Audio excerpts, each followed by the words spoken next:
అరే ఏమైందిరా? 3 బాళ్ళు ఉన్నాయి, 3 బాల్లో ఒక సింగిల్ కొట్టాలి. ఒక బాల్ కాబట్టి ఒక బాల్ అయినా కొట్టేస్తాను. మీరు లేదా నువ్వే వైడేసేస్తావు. మనం బెట్టెట్టుకుంటాం. నేను తెంగే. అరే నాకు ఇదే కట్టానికి వస్తుందిరా. బెడ్ డబ్బులు ఇచ్చి వెళ్ళిపోదాం. ఆడే ఎలాగని తెలిసేస్తారు కదా.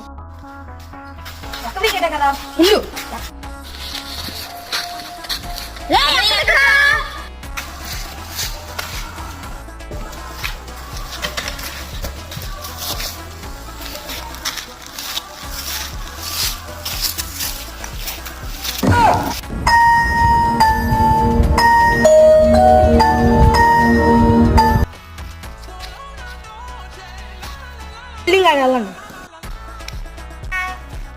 నువ్వేరా చూసుకుందా.